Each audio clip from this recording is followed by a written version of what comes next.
Good morning students. स्वागत करती हूँ आपका अपने यूट्यूब चैनल न्यू फिजिक्स पर। लास्ट टर्न पर हमने गोले दर्पण में प्रतिबिंब बनाने की स्थितियों के बारे में अध्ययन किया था और जो स्थितियाँ थी हमारी 3। सबसे पहले उन्हीं स्थितियों पर विचार कर लेते हैं, क्योंकि जैसे ही वे स्थिति हमारी जानकारी में होंगी तो हम आसानी से अवतल दर्पण द्वारा प्रतिबिंब का बनना सीख सकते हैं। तो सबसे पहले बात करते हैं गोले दर्पण में प्रतिबिंब बनाने की स्थिति। हमारी जो पहली स्थिति ये थी कि अगर मेरे पास कोई भी दर्पण है, मान लीजिए मैंने ये अवतल दर्पण ही बना दिया। इस दर्पण में ये होता है दर्पण का ध्रुव, यहाँ होता है वक्रता केंद्र और यहाँ होता है फोकस। और इस दर्पण के ध्रुव से मैं इस वक्रता केंद्र को मिलाती हुई एक मुख्य अक्ष बना देती हूँ। ये आपकी जो मैंने बनाई है अभी, ये कहलाती है आपकी मुख्य अक्ष। अब सबसे पहला नियम ये था, अगर इस मुख्य अक्ष के समांतर कोई भी किरण आती है, मान लीजिए ये मुख्य अक्ष के समांतर ये कोई किरण आ रही है, आपतित किरण, जैसे ही दर्पण से टकराएगी और परावर्तित होने के बाद ये जाएगी फोकस से। ये आपका पहला नियम बोलता था। इसी के साथ साथ आपका जो दूसरा नियम था वो ऐसे बोलता था कि अगर आपके पास में कोई अवतल दर्पण है, उस अवतल दर्पण में यही होता है, यहाँ पर ध्रुव, यहाँ फोकस और यहाँ होता है वक्रता केंद्र। पहली स्थिति का बिल्कुल अपोजिट था। बस आपको क्या करना है, जो रे है वो आपतित किरण और परावर्तित किरण का नोटेशन बदलना है, बाकी कुछ नहीं करना है। तो आपकी जो सेकंड स्थिति में आती थी रे, वो आती थी फोकस से और दर्पण से टकराते ही वो क्या हो जाती थी, मुख्य अक्ष के समांतर। परावर्तित होने के बाद वो मुख्य अक्ष के समांतर हो जाती थी। और स्थिति नंबर 3 तो बिल्कुल ही सिंपल थी। उसमें क्या करना था, उसमें तो बस आपको एक दर्पण बनाने के बाद में दर्पण का ध्रुव, फोकस F और वक्रता केंद्र C। अब अगर आपके पास कोई किरण है वो वक्रता केंद्र से आ रही है, तो वक्रता केंद्र से आने वाली किरण दर्पण से जैसे ही टकराएगी तो टकराने के बाद वो परावर्तित होकर क्या हो जाएगी, वक्रता केंद्र से ही वापस चली जाएगी अपने ही मार्ग में। अब हम क्या करते हैं, हम देखते हैं अवतल दर्पण द्वारा प्रतिबिंब का बनना। अवतल दर्पण में जो प्रतिबिंब बनते हैं वो 6 स्थितियों में बनते हैं। और जो बने प्रतिबिंब की स्थिति होती है, आकार होता है और प्रकृति होती है, वो हमेशा वस्तु की दर्पण से दूरी पर निर्भर करती है। सबसे पहले हेडिंग डालेंगे अवतल दर्पण द्वारा प्रतिबिंब का बनना। लिखेंगे अवतल दर्पण में प्रतिबिंब निम्न 6 स्थितियों में बनता है। और बने प्रतिबिंब की जो स्थिति होती है, आकार होता है कि उसकी स्थिति कहाँ है, किस किस के बीच में वो बना है, उसका आकार कैसा है, बड़ा है कि छोटा है, और उसकी प्रकृति की, वो प्रतिबिंब आपका वास्तविक है या फिर आभासी है, वो सारी की सारी डिटेल्स ही वस्तु की वो क्या करती है, दर्पण से दूरी पर डिपेंड करती है कि आपकी वस्तु से दूरी कितनी है दर्पण से। अब इसके बाद चलते हैं सबसे पहली स्थिति कि जब हमारी वस्तु क्या होती है, अनंत पर रखी होती है। अनंत का मतलब होता है जहाँ हम वस्तु को मुख्य अक्ष पर नहीं दिखा सकते। अगर मुख्य अक्ष पर दिखाते भी है तो बहुत दूर हमें उसको एज्यूम करना पड़ता है। तो सबसे पहले आप क्या करते हैं, एक गोले दर्पण बना लिया मैंने, चूँकि अवतल दर्पण में दिखाना है तो ये अवतल दर्पण का ये होता है ध्रुव, और ये मैंने एक मुख्य अक्ष बना दी है। इस मुख्य अक्ष पर ये होता है यहाँ फोकस और यहाँ होता है वक्रता केंद्र। तो मैंने कोई वस्तु ली है अनंत पर, तो अनंत पर दिखाने के लिए मैं क्या करती हूँ, थोड़ा ऊपर से को वस्तु को दिखा देती हूँ कि ये मेरी क्या है, एक वस्तु है। तो जब भी आपकी वस्तु अनंत पर होगी तो अनंत से जो किरणें आएंगी वे एक दूसरे के क्या आएंगी, पैरेलल आएंगी, बिल्कुल समांतर। तो समांतर किरण का मतलब है, इसका मतलब एक वक्रता केंद्र और एक फोकस से आएगी।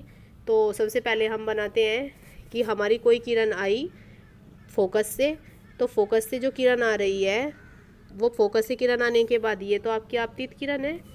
तो जैसे ही ये दर्पण पर टकराएगी और टकराने के बाद परावर्तित होगी तो क्या होगा, मुख्य अक्ष के समांतर हो जाएगी। जो दूसरी रे आपकी आती है, वो दूसरी रे आपकी आती है वक्रता केंद्र से। तो वक्रता केंद्र से देखते हैं, वक्रता केंद्र से ये रे ऐसे आई, चूँकि वक्रता केंद्र से हमारी जो रे होती है हमेशा ही क्या होती है, जिस रास्ते से आती है उसी रास्ते पर ही क्या होती है, वापस चली जाती है। एक दूसरे के बिल्कुल समांतर लाइन आपको बनानी है। तो आपको दिखाना है ये आपतित किरण है और इसी रास्ते से जाती हुई परावर्तित किरण। तो जहाँ पर आपकी ये परावर्तित किरणें मिलेंगी, इस परावर्तित किरण, ये जो कट हुआ यहाँ पर परावर्तित किरणों ने जो यहाँ पर क्रॉस का चिन्ह लगाया है, कट किया है, ये आपका, अगर मैं वस्तु को दे दूँ ए बी नाम, तो इस बी वाले हिस्से का क्या होगा, प्रतिबिंब होगा। तो आप इसे दिखा सकते हैं बी डैश से, और इस बी डैश से आप एक लंब डाल दीजिए मुख्य अक्ष पर।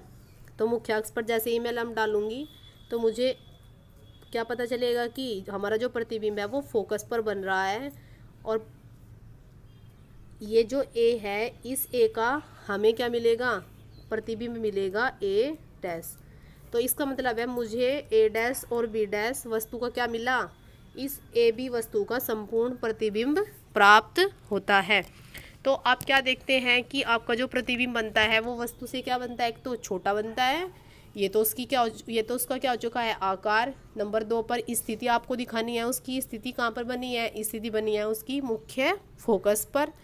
और नंबर 3 में आपको दिखाना है कि उसकी प्रकृति कैसी है। तो इसका मतलब है ये यहाँ मिलती हुई प्रतीत न होके एक्चुअली में मिल रही है, तो इसका मतलब है प्रतिबिंब आपको वास्तविक मिलेगा, न कि उसका आभास होगा। अब सबसे पहले हम डायग्राम को देख लेते हैं, उसके बाद थ्योरी पढ़ेंगे, वो जल्दी ही समझ आ जाएगी। देखिए ये बना हुआ है एक अवतल दर्पण। अवतल दर्पण बनाने के बाद में इसको दर्पण का ध्रुव P कहते हैं। यहाँ होता है फोकस F और यहाँ होता है वक्रता केंद्र C। ये मैंने कोई वस्तु बना दी है, इस वस्तु का नाम दिया है AB। तो 2 समांतर किरण आ रही है, एक फोकस से और एक वक्रता केंद्र से। तो आप आने का रास्ता दिखाओगे किरण का और जाने का, ऐसे ही इधर से दर्पण से टकराते ही मुख्य अक्ष के समांतर। तो आपको जो दोनों किरणें मिलेंगी वो दोनों किरणें फोकस पर मिलती हुई प्रतीत होंगी। तो आपको क्या करना है, अगर आपकी वस्तु ऐसे है तो इस बी वाले हिस्से का प्रतिबिंब हमें परावर्तित किरणों से मिलता है, और इस परावर्तित की जहाँ भी आपको बी डैश से क्या करना है, मुख्य अक्ष पर लंब डालना है। जैसे ही मुख्य अक्ष पर लंब डालोगे तो आपको प्राप्त होगा ए डैश बी डैश, और जो आपका क्या है संपूर्ण वस्तु, जो आपकी संपूर्ण वस्तु है ए बी, उसका क्या होता है, वो आपका वास्तविक प्रतिबिंब होता है। अब इसकी थ्योरी देख लेते हैं कि आपको किस तरीके से लिखना है। सबसे पहले तो आपको यही दिखाना है कि आपकी वस्तु कहाँ रखी हुई है। तो नंबर 1 पर लिखते हैं, जब वस्तु अनंत दूरी पर है। तो बताया है कि अनंत दूरी पर स्थित वस्तु से आने वाली जो प्रकाश किरणें होती हैं वे परस्पर क्या होती हैं, समांतर होती हैं। तो सबसे पहले तो ये लिखना होता है, अनंत पर स्थित वस्तु से आने वाली प्रकाश किरणें परस्पर समांतर होती है। एक प्रकाश किरण तो कहाँ से आएगी, जो कि फोकस से होकर आती है, लेकिन परावर्तन के पश्चात मुख्य अक्ष की क्या हो जाती है, वो समांतर, जो हमारा प्रतिबिंब बनाने का दूसरा नियम था। उसके बाद दूसरी प्रकाश जो किरण आएगी वो वक्रता केंद्र से होकर आती है, परावर्तन के पश्चात उसी मार्ग पर ही क्या हो जाता है, वापस लौट जाती है, प्रतिबिंब बनाने का तीसरा नियम। अब इसके बाद क्या होता है, ये दोनों किरणें परावर्तित किरणें जो हमारी होंगी वो दर्पण के एक बिंदु बी डैश पर मिलती है। इसका मतलब अतः जो बी डैश है वो वस्तु किसका, जो हमारी वस्तु ए बी थी, उस वस्तु ए बी में बिंदु बी का क्या होगा, प्रतिबिंब है। अब हम क्या करेंगे, बिंदु बी डैश से मुख्य अक्ष पर एक लंब बना देंगे और लंब का नाम हो जाएगा ए डैश बी डैश, जो हमारी वस्तु ए बी का संपूर्ण प्रतिबिंब है। अब भी बिल्कुल नोट पॉइंट में होता है हमारा, जो ये मैंने ब्लैक पेन से लिखा हुआ है, नोट पॉइंट में है कि यह प्रतिबिंब अवतल दर्पण के मुख्य फोकस पर जो ये प्रतिबिंब बनता है वो क्या होता है, अवतल दर्पण के फोकस पर बनता है, वास्तविक बनता है, उल्टा बनता है, और वस्तु से बहुत ही क्या बनता है, छोटा बनता है। सेकंड स्थिति भी इसकी दिखा देती हूँ कि सेकंड स्थिति क्या होती है। वैसे वो दिखाइएगा मत, बस आपको एक ही डायग्राम का यूज़ करना है। मान लीजिए ये मैंने क्या बना दिया, एक अवतल दर्पण। इस अवतल दर्पण में ये दर्पण का ध्रुव है P, ये यहाँ फोकस है F, और ये यहाँ वक्रता केंद्र है C। चूँकि मैंने बोला है कि अगर आपकी वस्तु अनंत पर रखी हुई है तो हमेशा किरणें जो आएंगी वे क्या आएंगी, एक दूसरे के समांतर आएंगी। तो समांतर अगर मैं ऐसे दिखाऊं, ये मेरी कोई किरण है मुख्य अक्ष के समांतर आ रही है, एक किरण मैं ऐसे दिखा दूं, ये भी क्या आ रही है, मुख्य अक्ष के समांतर आ रही है। तो ये आई मुख्य अक्ष से समांतर आने वाली किरण हमेशा ही कहाँ से जाती है, फोकस से। ये भी मुख्य अक्ष के समांतर है तो ये भी कहाँ से जाएगी, फोकस से।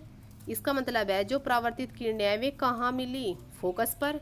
तो इसका मतलब है आपका जो प्रतिबिंब होगा वो बिंदु के आकार में होगा और कहाँ होगा, फोकस पर होगा। और वो भी कैसा होगा, वास्तविक होगा। और चूंकि बिंदु के आकार का है तो छोटा तो वो वैसे भी होगा। नेक्स्ट स्थिति नंबर हमारी चलती है सेकंड।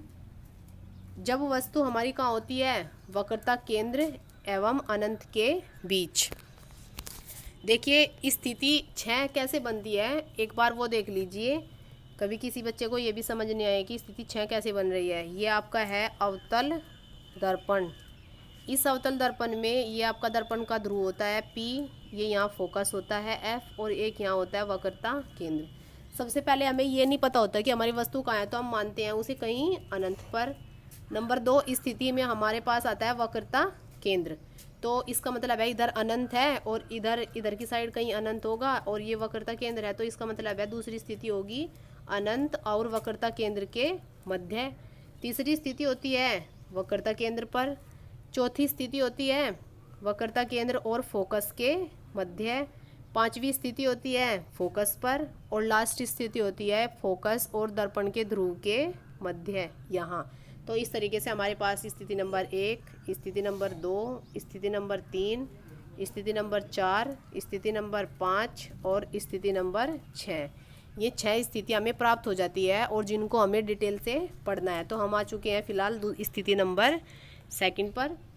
तो जब वस्तु वक्रता केंद्र एवं अनंत के बीच है, चित्र देख लेते हैं। सबसे पहले हमारे पास डायग्राम जो होगा वो ऐसे होगा। आपके पास एक क्या होगा, अवतल दर्पण। ये मैंने अवतल दर्पण बना दिया है। ये दर्पण का यहाँ ध्रुव होगा P, यहाँ होगा फोकस और यहाँ होगा वक्रता केंद्र। तो आपकी वस्तु जो है वो वक्रता केंद्र और अनंत के मध्य रखी है। तो मैंने ये कोई वस्तु रख दी है। इस वस्तु का नाम होगा A और B। सबसे पहले मुख्य अक्ष के समांतर कोई किरण आएगी, जैसे ही दर्पण से टकराएगी परावर्तन होने के बाद वो कहाँ से जाएगी, फोकस से। ये मैंने फोकस से जाती हुई दिखा दी। दूसरी स्थिति आपके पास थी वक्रता केंद्र। वक्रता केंद्र से अगर आपकी कोई वस्तु आ रही है तो आप बिल्कुल सीधी ही दिखाओगे पहली लाइन। ये वक्रता केंद्र से आई और वक्रता केंद्र से क्या हो गई, वापस चली गई। दोनों किरणें आपको कहीं इस बिंदु पर नजर आएंगी। तो आपको क्या करना है, इस बिंदु को नाम देना है B' और इससे मुख्य अक्ष पर क्या डाल देना है, एक लंब डाल देना है और उसको दे देना है A'। तो इसका मतलब है आपके पास जो ये आया अभी A', B', ये आपकी किसका प्रतिबिंब हो जाएगा, AB, वस्तु AB का संपूर्ण प्रतिबिंब। तो सबसे पहले आप चित्र देख लो एक बार। चित्र बना हुआ है, जो ये चित्र बना हुआ है इसका देखिए। सबसे पहले आपको एक अवतल दर्पण बनाया हुआ है। अवतल दर्पण पर पेंट किया बाहर की साइड, दर्पण का ध्रुव P, फोकस F, वक्रता केंद्र C। ये आपकी वस्तु रख दी है यहाँ पर। वस्तु का नाम दे दिया है A और B। मुख्य अक्ष के समांतर कोई किरण आई, टकराई, टकराने के बाद फोकस से गई। सेकंड जो रे आई वो वक्रता केंद्र से आई और वक्रता केंद्र से ही क्या हो चुकी है, वापस। ये जो परावर्तित किरणें आपको मिलती है जहाँ पर क्रॉस करती हुई, जहाँ पर काटती हुई, वहाँ प्रतिबिंब मिलता है B'। इससे मुख्य अक्ष पर लंब डाल दिया और A' प्राप्त कर लिया। तो अब आपका जो A' और B' है वो वस्तु AB का क्या होगा, संपूर्ण प्रतिबिंब होगा। इसकी थ्योरी देखते हैं अब। बिल्कुल जैसे जैसे आपने किया है वैसे वैसे ही लिखना है, उससे अलग कुछ नहीं लिखना है और आपकी इसकी थ्योरी कंप्लीट हो जाएगी। सबसे पहले तो हेडिंग ही डालना है कि जब वस्तु वक्रता केंद्र एवं अनंत के बीच है। जब वस्तु वक्रता केंद्र और अनंत के बीच रखी हो तो सबसे पहले तो बिंदु B से मुख्य अक्ष के समांतर चलेगी एक किरण। वो समांतर चलने वाली प्रकाश किरण परावर्तन के पश्चात कहाँ से जाएगी, मुख्य फोकस से जाएगी, जो प्रतिबिंब बनाने का पहला नियम था। जो दूसरी प्रकाश किरण होगी वो वक्रता केंद्र से होकर आती है और परावर्तन के पश्चात क्या हो जाएगा, उसी मार्ग पर वापस लौट जाएगी। परावर्तन का जो प्रतिबिंब बनाने का नियम था वो प्रतिबिंब बनाने का तीसरा नियम था। ये दोनों परावर्तित किरणें, जैसे ही ये दोनों परावर्तित किरणें आपको बिंदु बी डैश पर मिलेंगी तो आपको क्या करना है, इस बिंदु बी डैश से मुख्य अक्ष पर लंब डाल देना है। मुख्य अक्ष पर खींचा गया जो लंब होगा वो वस्तु ए बी का संपूर्ण प्रतिबिंब होगा। और जो ये बी डैश पर मिलती है, ये बी डैश हमारा होता है बिंदु बी का वास्तविक प्रतिबिंब। इसके बाद नोट करने वाला पॉइंट है जो आपको ध्यान भी रखना है, एक टेबल भी बनेगी आगे इसी से रिलेटेड। तो ये जो प्रतिबिंब होता है ये बना कहाँ है, ये बनता है आपका वक्रता केंद्र C और फोकस F के मध्य। वस्तु से छोटा बनता है, उल्टा बनता है और वास्तविक बनता है। तो देखिए सेम यही लिखा हुआ है, यह प्रतिबिंब दर्पण के वक्रता केंद्र और मुख्य फोकस F के बीच में एक तो बनता है वास्तविक, एक बनता है छोटा और एक बनता है उल्टा। तो इसको नोट करिएगा और याद करिएगा कि यह प्रतिबिंब दर्पण के वक्रता केंद्र और मुख्य फोकस F के बीच में वास्तविक, छोटा व उल्टा बनता है। आज की वीडियो में इतना ही। अगर आपको वीडियो अच्छी लगे तो वीडियो को लाइक करें, शेयर करें और कमेंट करना ना भूलें। धन्यवाद।